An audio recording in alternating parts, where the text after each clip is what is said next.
आज सुबह जब अरुण बाथरूम में थे तब उनके फोन की रिंग बजी। ममता ने नंबर देखा।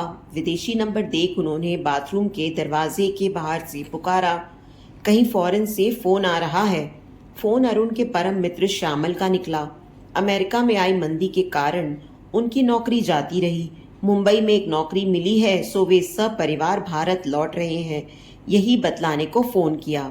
हाँ यार, यह भी कोई पूछने की बात है। मेरा घर तुम्हारा घर, जब तक तुम्हारे लिए एक पसंदीदा घर का इंतजाम नहीं हो जाता, यहीं रहना आराम से। अरुण ने कह तो दिया, पर चिंता की लकीरें ममता के माथे पर उभर आईं। यहाँ मुंबई में इतने छोटे घरों में कैसे एडजस्ट करेंगे सब? ममता चिंतित हो उठी। कुछ दिनों की तो बात है, मैं आज ही प्रॉपर्टी डीलर से उनकी पसंद का घर ढूंढने को कह दूंगा, तब तक हो जाएगा कुछ न कुछ। मगर उनके देखे सुने चुने बिना घर कैसे फाइनल हो सकता था? सो श्यामल, उनकी पत्नी निशा और बेटा निनाद भारत आते ही सबसे पहले अरुण और ममता के घर पहुंचे। ममता अपनी प्लानिंग कर चुकी थी। अरुण और वह ड्राइंग रूम में बेटी ध्रुवी के साथ, और उनका इकलौता बेडरूम मेहमानों के लिए। उस समय निनाद और ध्रुवी करीब 17-18 वर्ष के थे जब पहली बार उनकी मुलाकात हुई। यह ऐसी मुलाकात नहीं थी जिसकी इंतजार दोनों कर रहे हों। ध्रुवी अपना कमरा, अपनी अलमारी और अपनी स्टडी टेबल छिन जाने से परेशान थी, तो निनाद टीनेज में अपने दोस्त, अपना स्कूल, अपना शहर, अपना देश छोड़कर यहाँ आने की वजह से दुखी था। वह खुद उस वक्त एक अल्हड़ लड़की थी जो जिंदगी के हर एक पल को अपने अर्थों में जीना चाहती थी। गोलमटोल चेहरा, सांवली सूरत, फैशन की ओर कम ध्यान, लड़कों की तरह छोटे छोटे बाल, बॉयज ड्रेस पहनना और साइकिलिंग उसके शौक हुआ करते थे। फिर भी ध्रुवी को उम्मीद थी कि विदेश से आ रहा है तो निनाद आकर्षक नौजवान होगा। लेकिन निनाद साधारण सा लड़का दिख रहा था। लंबा, पतला, गोरा, बालों को जेल लगाकर एक ओर चिपकाया हुआ और हल्की उगती दाढ़ी मूछें।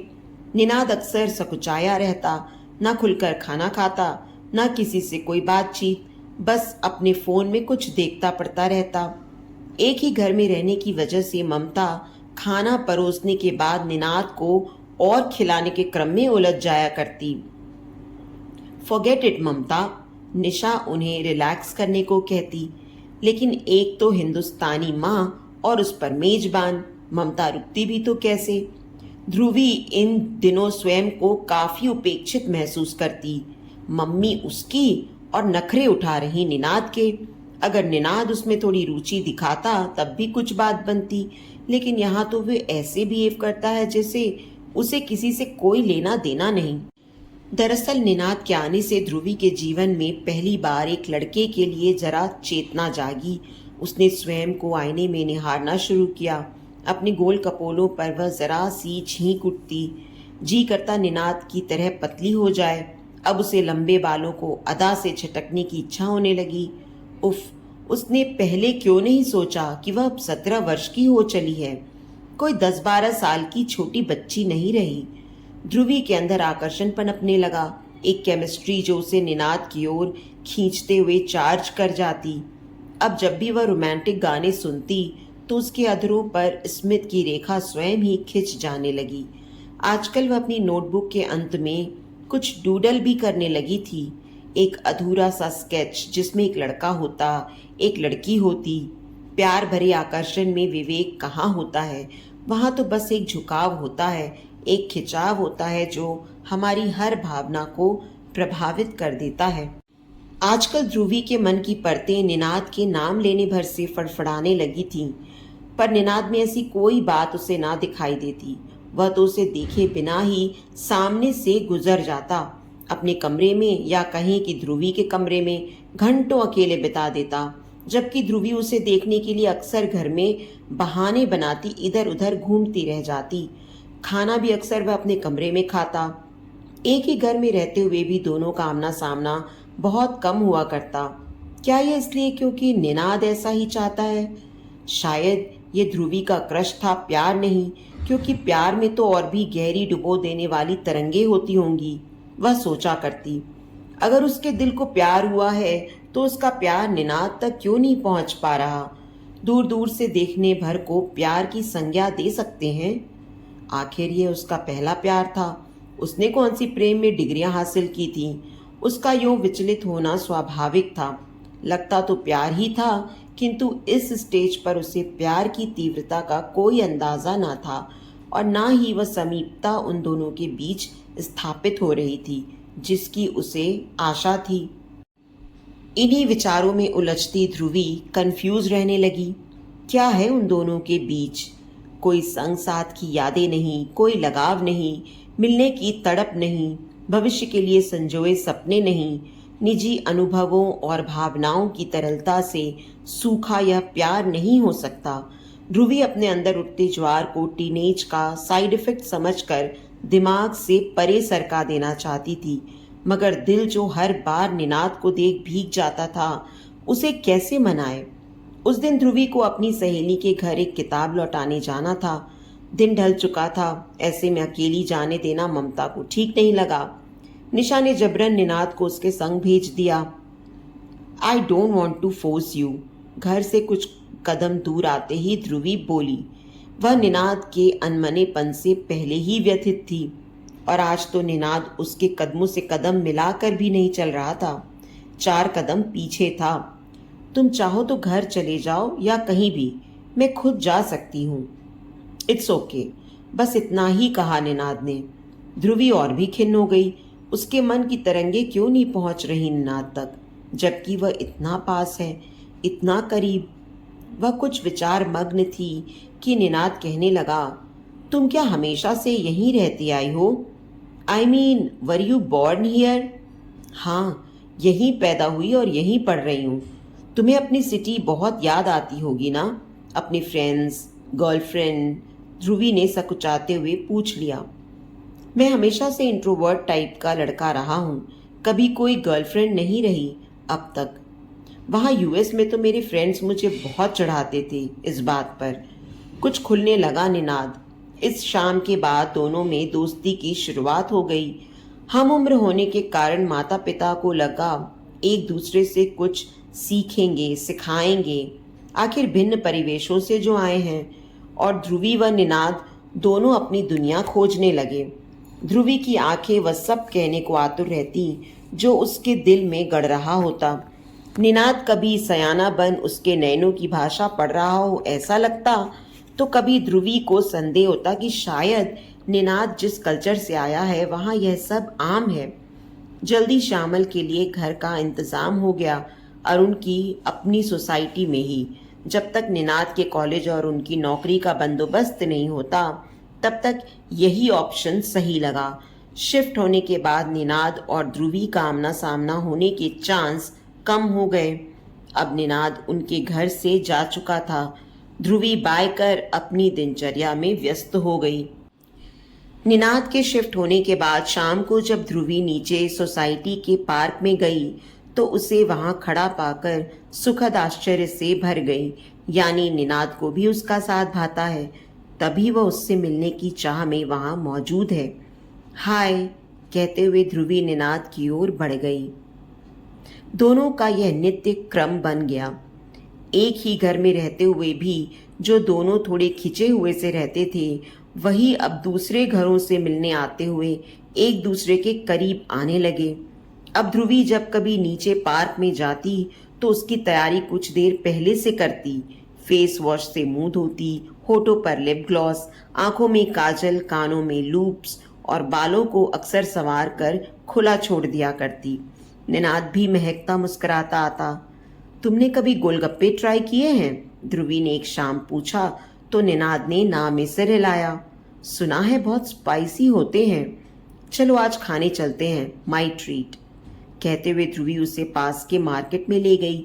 आंसू पोंछते निनाद ने एक बार भी शिकायत नहीं की कि उसे तीखा खाने की आदत नहीं। ध्रुवी की मनमोहक मुस्कान और उसे इम्प्रेस करने के चक्कर में चुपचाप खाता चला गया। किंतु जब अगले दिन वह पार्क में नहीं आया तब ध्रुवी को पता चला कि तीखा खाने के कारण उसका पेट खराब हो गया। ध्रुवी के मन में निनाद के प्रति उभरी चिंता के साथ साथ एक तसल्ली भी हुई। उसे विश्वास होने लगा कि निनाद भी उसे पसंद करता है, तभी तो उसकी खुशी के कारण उसने वह भी कर डाला जो उसके लिए सही नहीं था। कुछ हफ्तों में श्यामल और निशा की जिंदगी पटरी पर आ गई। श्यामल की नौकरी लग गई और निनाद का एडमिशन हो गया। श्यामल को अपनी पसंद का घर भी मिल गया। नवी मुंबई में उनका नया ऑफिस होगा, इसलिए घर भी वहीं लेना उचित रहा। श्यामल व निशा सामान पैक करने आदि में व्यस्त थे कि निनाद आंख बचाकर ध्रुवी से मिलने खिसक गया। पार्क की बेंच पर पास पास बैठे निनाद ने धीरे से ध्रुवी से कहा, so I guess this is it. तुमने सोसाइटी के पीछे वाला गार्डन नहीं देखा ना? ध्रुवी एक बार उसके साथ बाहर जाना चाहती थी। उसे यही सूझा। आज गार्डन में घूमते हुए दोनों के कदम एक साथ उठने लगे। बिछड़ने का एहसास होने लगा। अभी तो प्रेम कहानी शुरू भी नहीं हुई, अभी से अल्प विराम। फिर दोनों ना जाने कब मिलेंगे। मुंबई की भाग दौड़ भरी जिंदगी में किसके पास दूसरे के घर जाने का टाइम है। निनाद का एडमिशन हो जाएगा, वह अपने नए दोस्तों में खो जाएगा।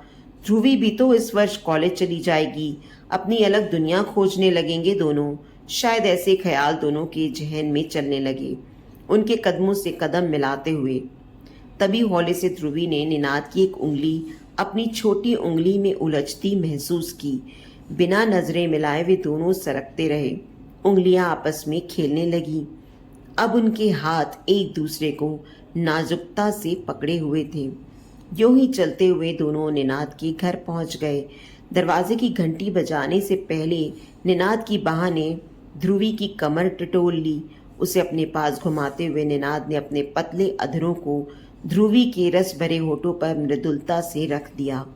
इससे पहले कि चुंबन की तपिश अनुभव होती, एक जानी पहचानी भारी भरकम आवाज ने उन दोनों की तंद्रा झटका दी। ध्रुवी! यह आवाज अरुण की थी, जो उसी समय श्यामल के घर कुछ मदद करने आए थे। पिता द्वारा उन्हें ऐसी स्थिति में पकड़े जाने पर दोनों बेहद शर्मिंदा हो गए। आंख मिलाने की हिम्मत नहीं हो पाई। निनाद घर के अंदर तो ध्रुवी अपने घर की ओर भाग गई। अरुण भी पीछे पीछे चले। बस यह थी उनकी आखिरी मुलाकात। अरुण के रोबीले सुर ने उन्हें इस कदर चौंका दिया कि जब उनका ट्रक घर से निकला तो ध्रुवी ने बाय बोलने के लिए अपने घर की बालकनी से भी नहीं झांका। घर पहुंचकर काफी हंगामा हुआ। जो कुछ अरुण ने देखा उससे वे अपना आपा खो चुके थे। बेहया, बेशर्म लड़की, दूसरे के दरवाजे पर खड़े होकर नीच हरकत करते तुझे शर्म नहीं आई? क्या यही संस्कार दिए हैं हमने तुझे? वे गरज रहे थे। कमरे के कोने में खड़ी ममता सुबक रही थी और अपने पल्लू से अपने आंसुओं को पोंछती जा रही थी। मैंने सोचा था कुछ अच्छा सीखेगी उस लड़के से, कुछ ऐसा जो अपने देश की शिक्षा से छूट गया हो। मुझे क्या पता था कि यह सब सीख रही है। काफी देर तक आग बबूला होने के बाद अब अरुण शांत हुए तो ध्रुवी को पुनः समझाने लगे। बेटी, दोस्ती और रिश्तेदारी में फर्क होता है। श्यामल मेरे दोस्त जरूर हैं, पर उनसे कोई रिश्ता जोड़ना संभव नहीं। हमारी जात बिरादरी अलग है, हमारे संस्कार अलग हैं। वे मांस मच्छी खाने वाले, जनेऊ ना पहनने वाले लोग हैं और हम ठहरे उच्च कुलीन पंडित। और वैसे भी अभी तेरी उम्र ही क्या है? यह सब किशोरावस्था की भटकन है। मैं जानता हूं कि मेरी बेटी सयानी है, मेरी बात का मान रखेगी। जब तू समझदार हो जाएगी तब खुद ही हंसेगी अपनी इस बेवकूफ़ी पर और मुझे धन्यवाद देगी तेरा जीवन बर्बाद होने से बचाने के लिए। अरुण बोलते रहे, ध्रुवी सुनती रही। उस उम्र में इसके अलावा कुछ और होना संभव भी कहाँ था। बेवकूफ़ी, जिंदगी की बर्बादी जैसे भाव उसकी आत्मा को घायल कर रहे थे, किंतु वह चुप थी। कैसे कहती वह अपने जन्मदाता से कि यह किशोरावस्था की खुमारी नहीं, उसका प्यार है। हाँ, उसका अंतर्मन जरूर पुकार रहा था, चीख कर कह रहा था कि जिस झूठी शान, इज्जत और मर्यादा की खातिर हम बच्चों को गमों के सागर में झोंका जा रहा है, उस दर्द को हमारे अपने भी महसूस करें। बच्चे अपनों की इज्जत और मर्यादा का ख्याल रखते हुए अपना रिश्ता निभाते हैं, चुप रह जाते हैं, तो बड़ों को भी हमारी भावनाओं की कद्र करते हुए समाज के सम्मुख आना चाहिए। दोनों फिर कभी मिल ना सके। कई महीने और फिर साल बीत गए। एक आकर्षण जो पनप ना सका, एक टीस जो दिल में रह रह कर धुकती। रोमांस की लहरों की ज्वार भाटे दिल की गहराइयों में उठते गिरते रहे। निनाद और ध्रुवी दोनों एक दूसरे को याद किया करते। पहले प्यार की खुमारी अलग ही होती है। यदि यह केवल आकर्षण होता तो इतने समय बाद धुंधला पड़ गया होता। ध्रुवी अक्सर नॉस्टैल्जिया से घिर जाया करती। निनाद की याद, उसकी छुअन, पहले चुंबन का मासूम एहसास। काश वे दोनों थोड़ा और सावधान होते उस शाम। अब वह केवल यही सोच पाती। कॉलेज के दिनों में उसे जो भी लड़के मिले, सब में उसने निनाद की छवि ढूंढने का प्रयास किया, लेकिन कोई नहीं मिल पाया। ध्रुवी 24 वर्ष की हो चुकी थी। अपनी पढ़ाई पूरी कर उसे एक बहुराष्ट्रीय कंपनी में अच्छी नौकरी मिल गई। अरुण व ममता बहुत प्रसन्न थे। कुछ दिन नौकरी कर ले, फिर ध्रुवी के लिए एक अच्छा सा रिश्ता देखकर इसके हाथ पीले कर देंगे। वैसे तो ध्रुवी अपने जीवन में सरपट दौड़ रही थी, किंतु आज भी दिल के किसी कोने में निनाद की याद पल रही थी। तभी तो शादी की बात सुनते ही पुराने घाव की तरह उभर आई। ये क्या बात लेकर बैठ गए आप दोनों? अभी तो मुझे शहर बदलना है, नौकरी ज्वाइन करने के लिए दिल्ली को रवाना होना है। ध्रुवी ने बात ढक दी। रेलवे स्टेशन पर अरुण और ममता ने हिदायतों की पोटली उसके सामान के साथ बांध दी और उसे दिल्ली भेज दिया। कंपनी रहने की व्यवस्था भी करने वाली थी, सो माँ बाप को टेंशन नहीं थी। स्टेशन पर कंपनी की ओर से कोई लेने आ गया और उसे गेस्ट हाउस पहुंचा गया। यह ध्रुवी की पहली दिल्ली यात्रा थी, सो थोड़ा उत्साहित होना लाजमी था। शाम को वह पास के मार्केट घूमने निकल गई। वहां विंडो शॉपिंग करते हुए उसे ऐसा आभास हुआ कि उसका दिल अचानक जोर से धड़का, जैसे हवा की सनसनाहट कुछ कहना चाह रही हो उससे। मन में यकायक एक नाम उभरा, निनाद। निनाद, उसकी याद आज यहाँ कैसे आ गई? क्या वह यहीं कहीं है, उसके आसपास, करीब, बेहद करीब? दिल में उठी लहरों को काबू करने की विफल कोशिश करते हुए ध्रुवी इधर उधर ताकने लगी। तभी उसके कंधे पर एक थपकी हुई। पीछे मुड़ी तो सामने निनाद खड़ा था। ओ माय गॉड, तुम! ध्रुवी को अपनी नजरों पर विश्वास नहीं हुआ। मुंबई में जुड़े तार यहाँ दिल्ली में एक बार फिर टकरा सकते हैं, ऐसा तो उसने कभी सोचा भी नहीं था। मैंने कब सोचा था कि तुम मुझे यहाँ मिल जाओगी? निनाद भी खुशी से दीवाना दिखाई पड़ा। ध्रुवी एक आकर्षक युवती के रूप में निखर आई थी। पतली छरहरी काया, कमर तक लहराते केश और चंपई रंगत, गोल मटोल गालों की जगह उभरे हुए चीक बोन्स ने ले ली थी। उसका फैशन सेंस भी आज के समय से मेल खा रहा था।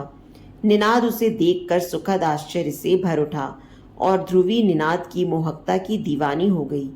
उसकी जॉ लाइन अब और भी साफ नजर आने लगी थी। गोरे रंग पर शेव करने से गाल हल्के हरे से प्रतीत हो रहे थे और बाल आजकल के लेटेस्ट कट में उसके कद को और बढ़ा रहे थे। दोनों पास के रेस्तरां में प्रवेश कर गए। काफी कुछ था एक दूसरे के साथ बांटने के लिए। इतने बरसों की बातें, जो कुछ जीवन में घटा, वह सब दोनों बताना चाहते थे। वहां बैठते ही बिना कुछ सोचे निनाद ने ध्रुवी का हाथ थाम लिया। ध्रुवी ने भी कोई प्रतिरोध नहीं किया।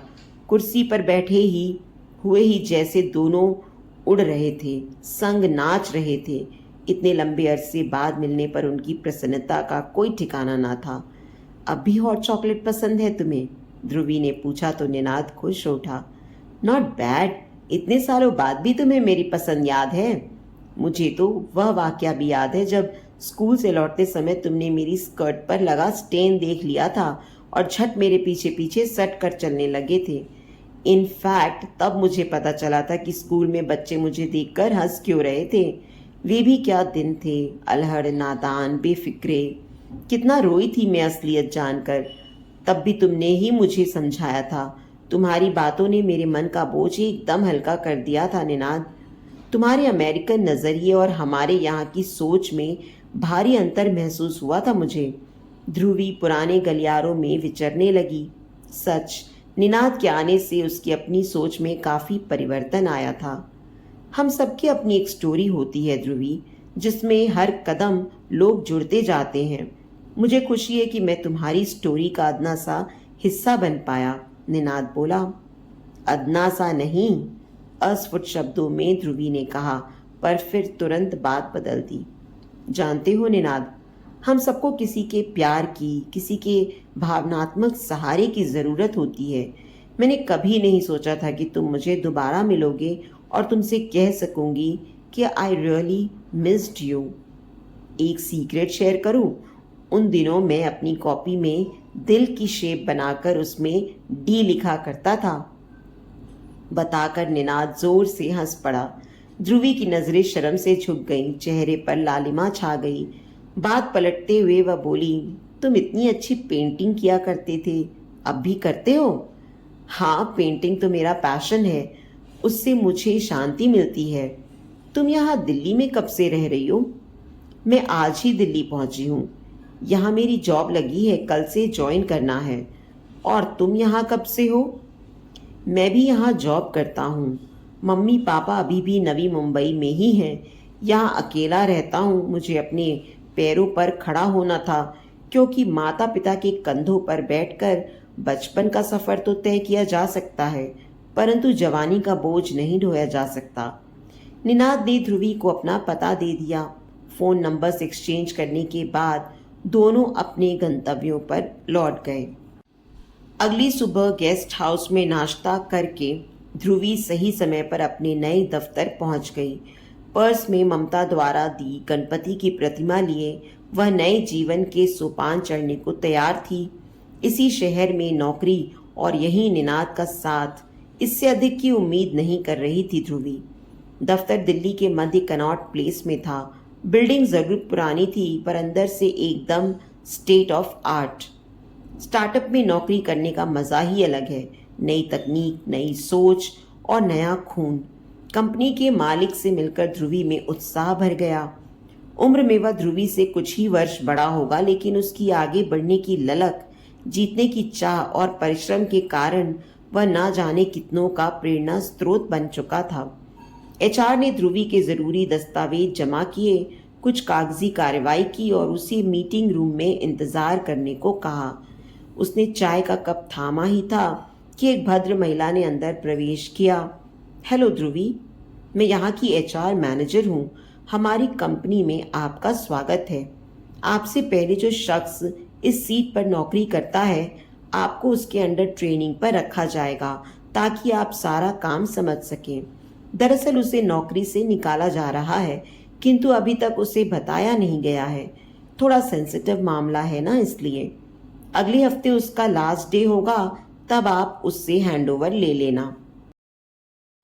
ध्रुवी को ज्ञात था कि स्टार्टअप में काम सीखने का जितना मौका मिलता है, उतना ही हायरिंग और फायरिंग का रिवाज भी होता है। उसके कैरियर की शुरुआत किसी की नौकरी के एवज में हो रही है, यह बात उसे अच्छी तो नहीं लगी, पर उसके हाथ में यह निर्णय नहीं था। ध्रुवी को उसकी सीट पर ले जाया गया। मीट निनाद, आपको इन्हीं के अंडर काम करना है। एचआर मैनेजर के कहते ही ध्रुवी पर गाज गिर गई। निनाद उसे एक बार फिर अपने समक्ष पा फूला ना समा रहा था, किंतु ध्रुवी का चेहरा राख हो गया। उसकी नौकरी निनाद की जगह लगी है, किस मुंह से बताए वह यह बात उसको। इसी उधेड़बुन में 5 दिन निकल गए। निनाद उसे पूरे मन से काम सिखा रहा था। दफ्तर के बाद भी दोनों मिल लिया करते, कभी साथ डिनर करते हुए घर लौटते, तो कभी कैंटीन में साथ लंच करते, परंतु ध्रुवी असली बात बताने की हिम्मत नहीं जुटा पाई। आज काम पर उसका 6ठा दिन था। कल कंपनी निनाद को निकाल बाहर करेगी। अब ध्रुवी के पास और समय नहीं बचा, सो उसने आज शाम ही निनाद को आगाह करने का मन बनाया। आज तुम्हारे साथ कॉफी पीने का मन है, कहीं चलें? चलो, आज मैं तुम्हें अपनी पसंद के कैफे ले चलता हूँ। वहाँ की लाटे कॉफी तुम्हें जरूर पसंद आएगी। निनाद को कहाँ पता था कि आज बाहर जाने के पीछे ध्रुवी का क्या उद्देश्य है। निनाद, मेरी बात ठंडे मन से सुनना और समझने की कोशिश करना। ध्रुवी ने उसे सारी स्थिति बता दी। उसकी बात सुनकर निनाद कुछ क्षणों के लिए अव्यवस्थित हो उठा। अचानक ऐसी परिस्थिति उत्पन्न हो जाएगी, उसने कभी सोचा भी नहीं था। कौन कहता है अच्छी कला सहज सरल होती है, और हो भी क्यों कर, जब जिंदगी ही सहज सरल नहीं, ना तो हमारा दिमाग और ना ही दिल। निनाद द्वारा कही बात ध्रुवी की समझ में नहीं आई, इससे आगे कुछ भी कहे बिना वह वहां से उठकर चला गया। अगले दिन दफ्तर में निनाद ध्रुवी के समक्ष एक अजनबी के रूप में आया। ना मुस्कुराहट, ना बातचीत, केवल रूखा व्यवहार। दिन भर दफ्तरी कार्यवाही, फुल एंड फाइनल की प्रक्रिया निपटाने और ध्रुवी को काम संबंधी बातें समझाने में चला गया। निनाद का यह शुष्क रवैया ध्रुवी के मन को छलनी किए जा रहा था, पर वह करती भी तो क्या। दोष ना उसका था ना निनाद का। निनाद ने घर लौटने से पहले उससे आखिरी विदाई तक नहीं ली। ध्रुवी समझ रही थी कि निनाद का अंतर्मन घायल है, उसके अहम को चोट लगी है, शायद इस बात से अधिक कि उसकी जगह ध्रुवी ने ली। उस शाम ध्रुवी ने निनाद के घर जाने का मन बनाया। एक गुलदस्ता हाथों में लिए वह उसके दरवाजे पर खड़ी हो गई। निनाद ने दरवाजा खोला, पर ध्रुवी को अंदर आने के लिए कहे बिना ही मुड़कर स्वयं अंदर चला गया। ध्रुवी भी पीछे पीछे हो ली। वह समझ रही थी कि निनाद की मानसिक स्थिति दुरुस्त नहीं है और वह उसे पूरा समय देने को तैयार थी। नौकरी मुबारक हो ध्रुवी, निनाद ने तंज भरे स्वर में कहा तो ध्रुवी की आंखें नम हो उठीं, लेकिन उसने फौरन खुद को संयत कर लिया।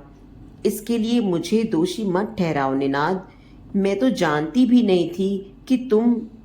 ध्रुवी आगे कुछ कह पाती, इससे पहले निनाद बोल पड़ा। बॉस से तो मिली होगी तुम, आखिर तुम्हारी खूबसूरती काम आ ही गई। मैं ही मूर्ख था जो काबिलियत को असली पहचान समझता रहा। ये क्या कह रहे हो तुम? निनाद की बात ने ध्रुवी के हृदय को और भी चोटिल कर दिया।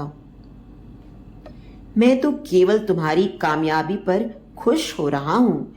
एक औरत को और क्या चाहिए? वह जवान है, अमीर है और अब तुम्हारा चरण दास भी। तुम चाहोगी वह मूछें रखे तो रख लेगा, तुम्हारा हुक्म होगा कि मूछ साफ करे तो क्लीन शेव कर लेगा। बस इसके लिए कुछ दिन उसे और तरसाना, ताकि वह पूरी तरह तुम्हारी गिरफ्त में पागल हो जाए। थोड़े समय खुद पर काबू रखना, जैसे अब तक रखती आई हो ना। चुप हो जाओ निनाद, मैं यहाँ तुम्हारी बकवास सुनने नहीं बल्कि तुम्हारा दर्द बांटने आई थी। मुझे क्या पता था कि तुम। ओह, तो तुम्हें नहीं पता था कि मैं। मुझे भी कहाँ पता था कि तुम। निनाद ने ध्रुवी का बढ़ा हुआ हाथ बेरहमी से झटक दिया।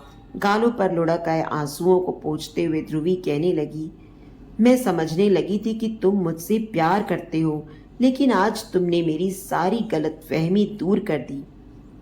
तो एक से दिल नहीं भरता मैडम का? ठीक है, जो हुक्म सरकार। आपकी गुलामी में पूंछ हिलाने को तैयार है यह कुत्ता। निनाद ने जैसे ही यह कहा, ध्रुवी अपनी हथेलियों से अपना मुंह ढांपे उसके घर से बाहर दौड़ गई। अगले कुछ दिन ध्रुवी का मन किसी काम में नहीं लगा। उस दिन की बात बार बार उसके मन को व्यथित करती रही। उसका दिल एक बार फिर टूटा था, वह भी उसी इंसान के लिए। प्यार एक नाजुक भावना है, उसको देखभाल चाहिए। यदि उसे पनपना है तो संजोना भी पड़ेगा। अपनी अलग डगर पर चलने से शायद दिल के किसी कोने में प्यार जिंदा तो रह सकता है, पर हासिल नहीं हो सकता। ध्रुवी के लिए ममता और अरुण ने एक रिश्ता देखा और उसे फोटो भेजकर सूचित कर दिया। अब वे दोनों चाहते थे कि ध्रुवी एक बार घर आकर लड़के से मिल ले ताकि बात आगे बढ़ सके। ध्रुवी निनाद की मानसिक स्थिति को समझने का पूरा प्रयास कर रही थी। तभी तो इतना कुछ सुनने के बाद भी वह उसे एक आखिरी मौका देना चाहती थी। उस शाम फिर वह उसके घर पहुंच गई। हो सकता है अब तक निनाद थोड़ा शांत हो गया हो, सोचते हुए। औपचारिक मुलाकात के बाद ध्रुवी ने अपने आने का मकसद जाहिर किया। मुबारक हो, कब है शादी? निनाद ने सपाट स्वर में कहा। उसकी आवाज इतनी ठंडी थी कि ध्रुवी के आगे कुछ कहने की हिम्मत नहीं हुई। उसका दिल कहने लगा कि वह निनाद से लड़ पड़े, उसके ऐसे जली कटी सुनाने पर उससे रूठ जाए, पर वह जान गई थी कि हर रिश्ता रूठने का हक नहीं देता। उसको आभास होने लगा कि जिस तरह वह इस रिश्ते को देख रही है वैसे शायद निनाद नहीं देख रहा, और अब उसे अपने तौर तरीके बदलने पड़ेंगे। सामने वाला तो पहले से ही आगे बढ़ चुका है, उसे भी तो मानसिक सुख शांति का हक है ना। ध्रुवी ने शादी के लिए हामी भर दी। अनुराग एक सभ्य लड़का था, शांत, सुशील। उससे शादी करके ध्रुवी के जीवन में नई छटा बिखर आई। शादी के पश्चात ध्रुवी एक बार फिर मुंबई लौट गई। अब उसके जीवन में सब कुछ भला था। एक पति, एक बेटी, छोटा सा प्यारा घर और जीवन जीने के लिए पर्याप्त साधन। गृहस्थी की रेत के कण दिल पर जमते रहे।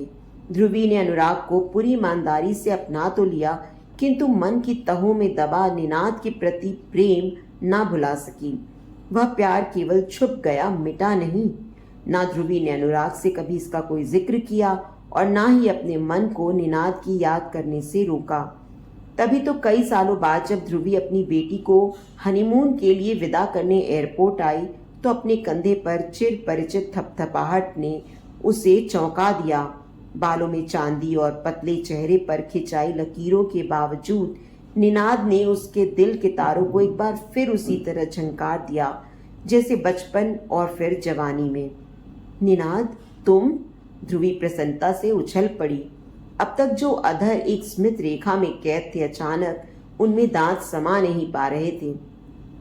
निनाद से मिलने पर ध्रुवी की आकुलता देख अनुराग भी हतप्रभ रह गया। जिस ध्रुवी को वह जानता था वह तो एकदम धीर, गंभीर, जिम्मेदार और शालीन स्त्री थी, और आज जो उसके सामने थी वह एक व्यग्र, उतावली लग रही थी। चोटी में बंधे उसके खिचड़ी बाल और हल्की नारंगी दुसूती साड़ी में कुछ देर पहले तक उसकी गरिमा और भी ओजस हो रही थी, लेकिन अब एकाएक उसकी आकृति उसके आचरण से मेल खाने में चूकने लगी। इनसे मिलो, ये है अनुराग, मेरे पति, और यह है निनाद, मेरा बहुत अच्छा दोस्त। ध्रुवी ने अनुराग की आंखों में जो प्रश्न चिन्ह पड़ा उसका उत्तर उसने दोनों का परिचय करवा कर दे दिया। हम आज ना जाने कितनों वर्षों बाद मिले हैं। बेटी और दामाद अपनी फ्लाइट के लिए जा चुके थे। अनुराग ध्रुवी व निनाद को उनकी अनेकानेक बातों के साथ छोड़कर घर के लिए रवाना हो गया। मैं बहुत थक गया हूँ, तुम्हें तो अब काफी सारी बातें करनी होगी, तो तुम ड्राइवर के साथ आ जाना, मैं कैब लेकर चलता हूँ। फिर मिलेंगे निनाद साहब। ध्रुवी और निनाद ने एक ईटिंग जॉइंट खोजा और वहीं विराजमान हो गए।